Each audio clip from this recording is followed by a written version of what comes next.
안녕하세요, 가치현입니다. 자, 본격적으로 추석 연휴가 시작이 되었죠. 다들 즐거운 추석 보내시고요. 이렇게 한 번씩 쉬는 시간이 있어야지 또 힘내서 다음 주를 시작할 수가 있으니까 또 다음 주하고 남은 10월달, 11월, 12월 모두 힘내서 화이팅 하자고 말씀드리겠습니다. 자, 일단 저도 오늘 영상까지 마무리를 하고요. 월요일하고 수요일까지 저도 3일 동안은 조금 쉬는 시간을 가져보도록 하겠습니다. 월요일날 외갓집을 방문할 예정인데 경남 창원이다 보니까 거리가 조금 멀거든요. 그래서 조금 양해 부탁드리고요. 다가올 다음 주 목요일날 다시 좋은 영상으로 찾아뵙도록 하겠습니다.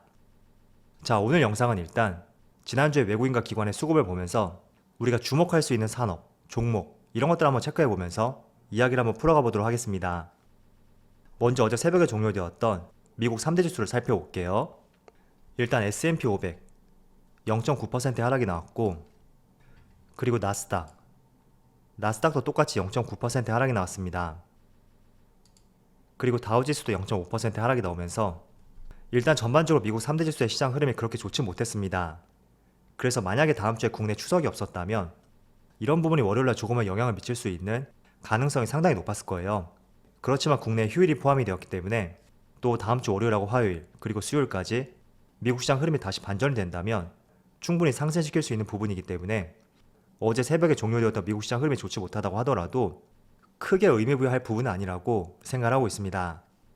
자, 그래도 한 가지 중요한 부분을 짚어본다면 다우지수는 지난번에 21선을 기준으로 이렇게 계속 반등이 나오는 모습이 나왔거든요.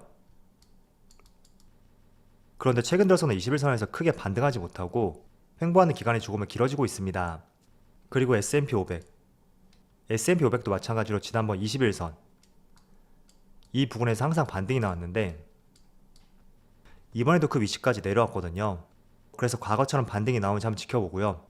혹시나 21선을 깨고 내려온다면 약간의 투자심리 위축으로서 다음 주에 국내 시장에 어떤 영향을 미칠 수가 있으니까 국내 시장에 휴장한다고 하더라도 같이 한번 체크해 보신다면 좋을 것 같습니다. 자, 먼저 지난주에 외국인의 수급을 한번 살펴볼게요. 외국인이죠. 일단 외국인은 삼성전자를 가장 많이 매수했고 SK하이닉스도 가장 많이 매수했습니다. 그래서 전반적으로 반도체 업종, 전기전자 업종의 매수세를 늘려갔다고 볼 수가 있고, 그 뒤를 이어서 기아, 포스코, SK바이오사이언스, 크래프톤, 삼성엔지니어링 이런 종목들을 매수했죠. 제가 여기서 주목하는 종목들이 있다면 일단은 전기전자 업종들, 이 업종들은 지난 8월달에 모건스탠리에서 부정적인 리포트 발행으로 인해서 주가에 급락이 한 차례 나왔습니다. 일단 차트를 보면 지금 삼성전자도 마찬가지고요. 그리고 SK하이닉스 이 종목도 마찬가지예요. 더 이상 주가에 급락이 나오지 않고 그렇게 다이나믹한 상승은 아니지만 외국인의 수급과 함께 조금씩 소폭의 반등을 보여주고 있습니다. 그래서 충분히 내려올 만큼 내려왔고 또 외국인의 수급이 들어오고 있고 그동안 D램 반도체 가격 하락에 대해서 우려감이 상당히 많았잖아요.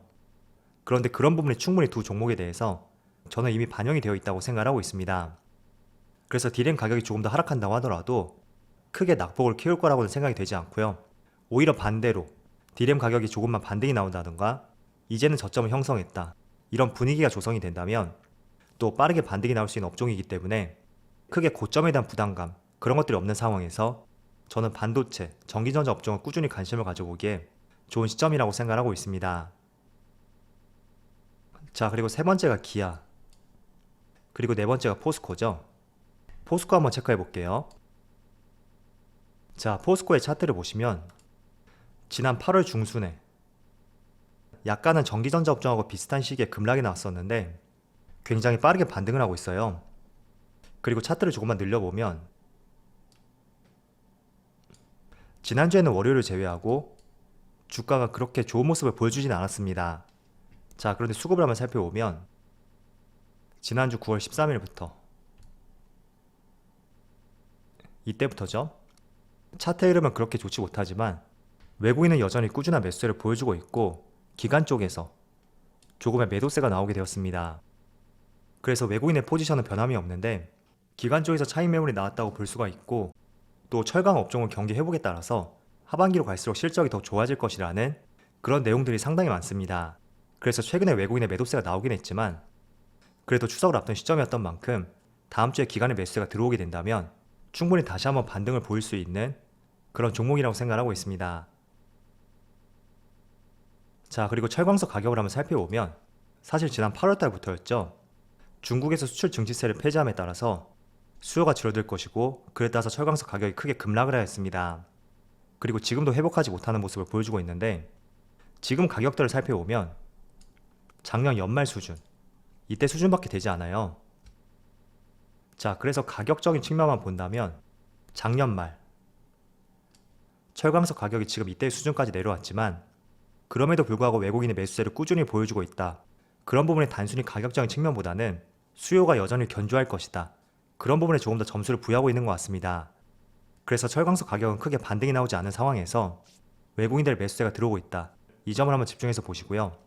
추석을 앞두고 빠져나갔던 기관의 수급이 다음 주에 다시 들어오게 된다면 다시 한번 전고점을 향해서 올라갈 수 있는 그런 틀이 마련될 수 있으니까 관심 종목으로서 한번 관찰해 보신다면 좋을 것 같습니다. 그리고 포스코 같은 경우에는 최근에 여야 후보들이 주택 공급과 관련해서 많은 정책들을 내놓고 있습니다. 그래서 주택 건설이 활발해지게 된다면 반드시 이 철강의 수요도 크게 증가할 수밖에 없기 때문에 그런 기대감도 조금은 반영이 되고 있다고 생각하고 있습니다. 그래서 이런 부분도 같이 한번 엮어서 생각해 보신다면 지금 포스코를 보유하신 분들하고 관심을 가지시는 분들 투자하는 데 조금은 도움이 될 수 있을 거예요. 자, 그리고 삼성 엔지니어링 이 종목 한번 살펴볼게요. 자, 삼성 엔지니어링의 차트를 보시면 한 차례 강한 상승이 나온 뒤에 가격 조정과 기간 조정을 거친 뒤에 다시 한번 전고점까지 주가가 강하게 상승을 하고 있습니다. 그리고 수급을 보시면 최근 들어 기관과 외국인의 순매수가 꾸준히 들어오고 있고 또 연기금도 꾸준히 매수세를 보여주고 있습니다. 자, 일단 이 기업은 플랜트 사업을 영위하는 기업 중에 하나예요. 그런데 플랜트라고 하는 것은 발전소, 정유 공장, 설비를 공급하는 공장을 짓는 산업을 말합니다. 그런데 생각해보면 플랜트 산업, 그렇게 큰 성장성을 갖고 있는 산업은 아니란 말이에요. 자, 그래서 해당 기업의 재무 차트를 살펴보면 과거의 2015년, 그리고 12년, 13년 이때를 제외하고는 실적이 꾸준했습니다. 크게 증가하지도 않고 크게 적자를 보지도 않고 분기 영업이익이 1,000억 원대에서 꾸준히 유지를 했었는데 그에 반해서 차트 흐름을 보세요. 지난 11년에 고점을 형성하고 정말 가파르게 하락이 나온 뒤에 계속 저점에서 횡보를 하고 있습니다. 자, 그 이유가 실적은 꾸준히 유지가 되고 있지만 이 플랜트 산업이라는 것이 어떤 성장성을 갖고 있느냐, 여기에 대해서 많은 의문이 있었고 그 때문에 주가도 별다른 반등 없이 계속 하락세만 나오고 있습니다. 자, 그래서 시가총액 상위 종목들 한번 살펴보세요.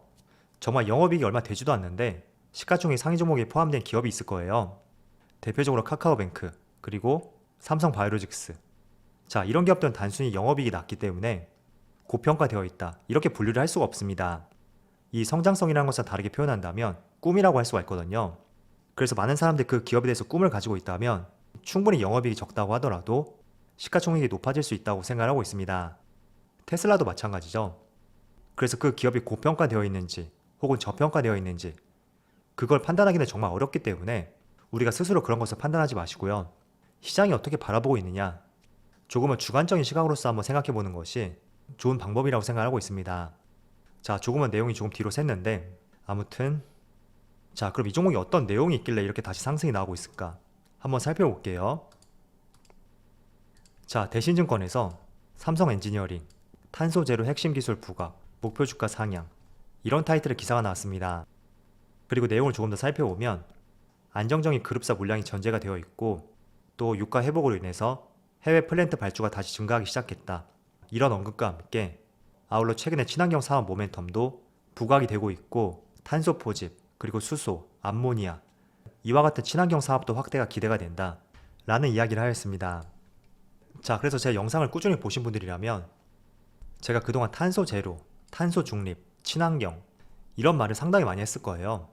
지금 시점에서 충분히 기대해볼 수 있는 재료라고 생각하고 있고 탄소 제로, 탄소 중립 이런 이슈는 꾸준히 화두가 될 수 있는 재료이기 때문에 이와 관련된 기업들을 꾸준히 관심을 가져야 된다고 말씀드렸습니다. 그래서 그런 측면에서 지금 이 기업이 단순히 플랜트 기업에서 탄소 중립과 관련된 친환경 신사업을 하고 있는 기업으로 조금은 인식이 바뀌고 있는 상황이라고 이해를 해볼 수가 있습니다. 그래서 최근에 탄소 포집과 관련해서 유니드, 후성, 휴캠스 이런 기업들 흐름이 상당히 좋잖아요. 그런 맥락에서 지금 이 기업도 최근에 강한 상승이 나오고 있다고 볼 수가 있고, 지금 탄소 중립은 꾸준히 이어질 수 있는 재료이기 때문에 저는 충분히 지난 전고점을 돌파할 수 있는 그런 재료를 가지고 있는 종목이다, 이렇게 생각하고 있습니다. 그렇지만 어떤 종목이든 간에 직전 고점 부근, 여기에서는 주가의 부딪힘이 심할 수가 있거든요. 그래서 직전 고점을 돌파하느냐 돌파하지 못하느냐, 그게 단기적인 방향성을 정할 가능성도 높습니다. 최근에 삼성 SDI죠. 자, 이 종목도 보시면 직전 고점 부근, 지금 이 직전 고점을 돌파하지 못하다 보니까 단기적으로 또 하락하는 그런 모습을 보여주고 있는데, 또 유사한 종목으로 현대위아, 지금 이 종목도 마찬가지죠. 올 초에 형성했던 고점을 지난 6월 달에 확실하게 돌파하지 못하다 보니까 또 단기적으로 주가의 방향성이 바뀌어 버렸습니다. 그래서 지금 이 종목도 직전 고점을 빠르게 돌파하지 못한다면 단기적으로 주가의 방향성이 바뀔 수 있는 가능성도 있거든요. 그렇지만 최근에 탄소 중립과 관련해서 관련 기업들의 흐름이 상당히 좋았었고, 또 직전 고점 부근에서 외국인과 기관에 수급이 꾸준히 들어오고 있는 만큼 돌파할 가능성이 높다고 생각이 되고, 또 만약에 돌파하게 된다면 단순히 플랜트 기업이 아니라 지금보다 높은 밸류를 부여할 수 있는 종목이 될 수도 있습니다. 제가 재무 차트 보면서 말씀을 드렸잖아요. 실적은 꾸준히 유지가 돼도 주가에 급락이 나왔던 그 이유가 무엇일까? 바로 성장성에 대한 의문이었기 때문에, 아무리 실적이 1,000억 원대에서 꾸준히 유지가 된다고 하더라도 이렇게 주가에 급락이 나왔다고 볼 수가 있습니다. 그렇지만 이제는 친환경 사업이 더해짐에 따라서 주가의 가치가 조금 더 올라갈 수 있는 가능성도 충분히 있다, 그런 관점을 한번 이 종목을 바라보신다면 좋을 것 같습니다.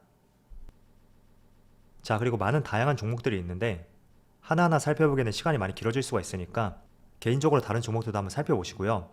그리고 코스닥 한번 살펴볼게요. 자, 코스닥은 외국인이 LNF하고 CIS, 에코프로비엠, 셀트리온 헬스케어, 네이처셀, 첨보, 이런 종목들을 많이 매수했어요. 대체적으로 2차전지 소재 기업들, 코스닥 시가총액 상위 종목에 있는 종목인데, 일단 이 세 종목은 워낙 시장에서 화두가 되고 있고 또 주가가 가파르게 상승이 나왔기 때문에 저는 개인적으로 지금 시점에 투자하기에는 그렇게 매력적인 종목이라고 생각하지 않고 있습니다. 그에 반해서 CIS, 이 종목 한번 살펴볼게요. 자, 지금 이 종목을 살펴보시면 지난 1월달에 전고점까지 이 라인까지 주가가 크게 상승을 하였습니다. 이 종목도 조금 전에 말씀드렸던 삼성 엔지니어링 같은 선상에서 보시면 될 것 같아요. 그런데 이 기업 같은 경우에는 전고체 배터리와 관련된 사업을 하고 있는 기업 중에 하나입니다. 전고체 배터리라는 것은 지금 전기차 배터리는 전부 다 리튬이온 배터리라면 향후 10년 뒤에는 아마도 전고체 배터리로 배터리가 많이 교체가 될 거예요. 어떤 차이점이 있냐면, 일단 전고체 배터리는 액체 전해질 대신에 고체 전해질을 사용하기 때문에 누액에 따른 화재, 폭발, 이런 위험성이 없습니다. 그리고 주행 거리도 충분히 길어질 수가 있고, 또 지금 배터리를 구성하고 있는 4대 요소, 양극재, 음극재, 분리막, 전해질, 이렇게 4가지가 있는데 전고체 배터리로 교체가 된다면 고체 전해질이 분리막 역할까지 하면서 핵심 재료는 3가지로 줄어들게 됩니다. 자, 그런데 조금 전에 말씀드렸던 CIS 같은 경우에는 전고체 배터리 전해질을 생산하고 있는 대표적인 기업 중에 하나입니다. 그래서 최근에 LG 에너지 솔루션에서 지분 투자를 검토하고 있다는 소식도 나오고 있고, 또 일본의 도요타는 이미 전고체 배터리를 내년에 본격 양산을 시작한다는 발표를 하였습니다. 그래서 CIS도 국내외 다양한 기업들과 함께 고체 전해질 생산을 협의 중이라는 대표이사의 발언이 있었습니다. 그래서 최근에 2차전지 소재 기업들이 많이 상승하다 보니까 이제는 전고체 배터리 쪽으로 조금은 관심이 집중이 되고 있는 것 같고, 충분히 재료적인 측면을 봤을 때도 계속 기대를 해볼 수 있는 그런 재료라고 생각하고 있습니다. 그래서 이 종목도 공부를 해보시면서 한번 관심을 가져보신다면 좋을 것 같습니다. 자, 본격적인 추석이 시작이 되었습니다. 다들 즐거운 연휴 되시고요. 저는 3일간의 휴식을 마치고 다음 주 목요일날 다시 좋은 영상으로 찾아뵙도록 하겠습니다. 자, 그럼 오늘 영상 여기서 마치도록 하고요. 언제나 여러분들의 성공 투자를 기원하도록 하겠습니다. 감사합니다.